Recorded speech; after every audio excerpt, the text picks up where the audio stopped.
Ko Adrian Arafi. A tēnā koe e te māmai o te kore.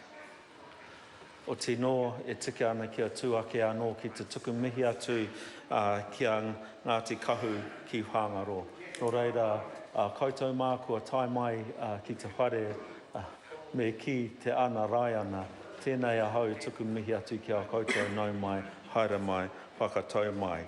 E mihi ake au ki ngā hapu katoa o Ngatikahu ki Whangaroa, kia Ngāti Aukiwa, te Hoia, Ngāti Kai Tangata, te Poho Tiare, Ngāti Rangi Mata Momoi, Ngāti Roha me Ngāti Rua. Koutou katoa ngā whānau, ngā hapu katoa, kei te mihi atu ahau ki a koutou katoa a tēnā koutou.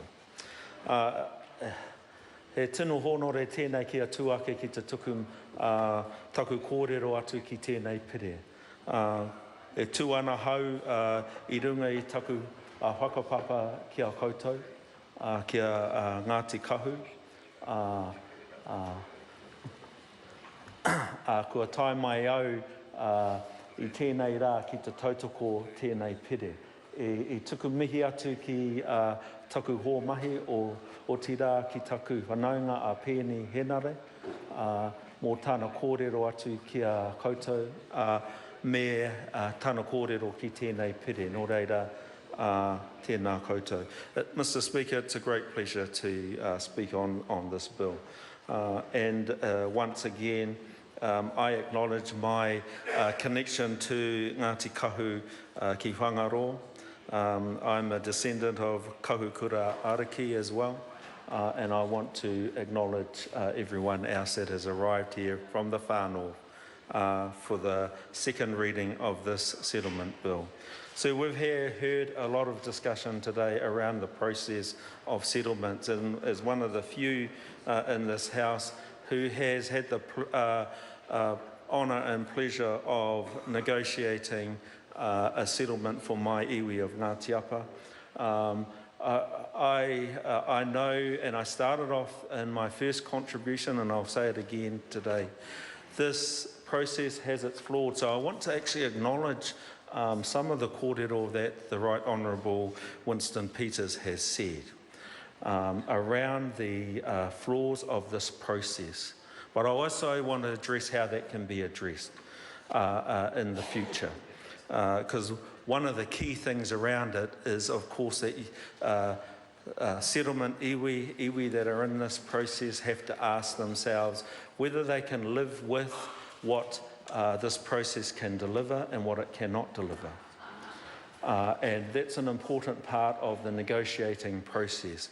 Quite clearly, we are in a position as a parliament to acknowledge that they have gone through this process and have signed a deed of settlement, and now we are passing legislation that will enable that deed of settlement, which is a binding contract between the Crown and the iwi. I want to talk about how that will look in the future, because we want these settlements to be enduring, that they stand the test of time.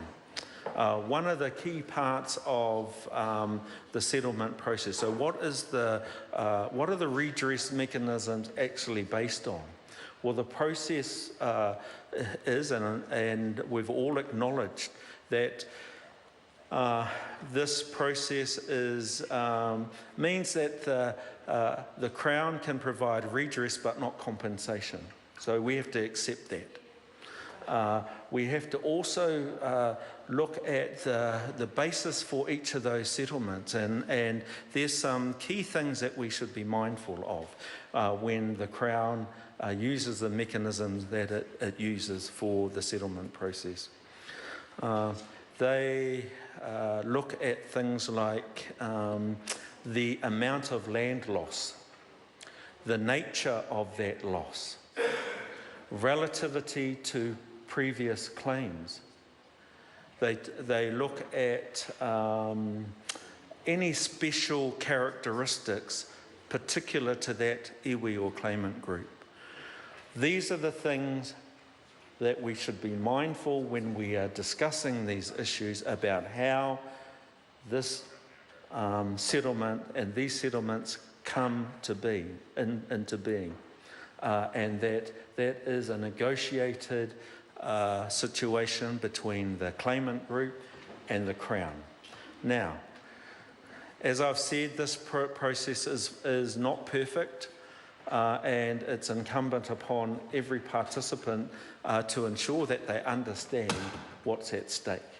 And I believe that through the work of the Māori Affairs Select Committee, and I've read their report very carefully, that all of those things have been considered. So I mihi to the Māori Affairs Select Committee. So where does that take us in the future? Well, I believe that that we will not be able to address the issue of relativity until every settlement has been completed. Because we don't know the relativity of this settlement to a future settlement. We know the relativity, or we might think we do, of this settlement to all previous settlements. And we at some stage will need to ask the question, is whether that issue around relativity has been addressed satisfactorily, to our satisfaction. And so, Mr.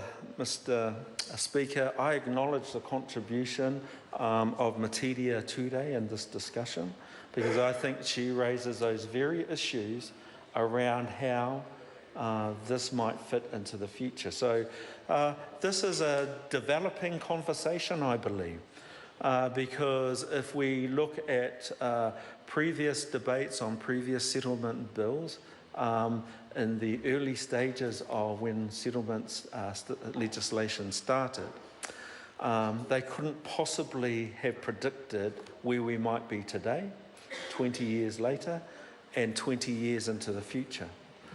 And that's the discussion that we should have in a rational way, so that we can preserve in these settlements in an enduring way, but acknowledge that at some stage our future generations will have another look at it. And that will be based around, I believe, around the process of how we get to where we are today. So I don't want to take up any more of the House's time. I think that today we should celebrate the really good things that are in these treaty settlement bills, because they provide the opportunity for our people to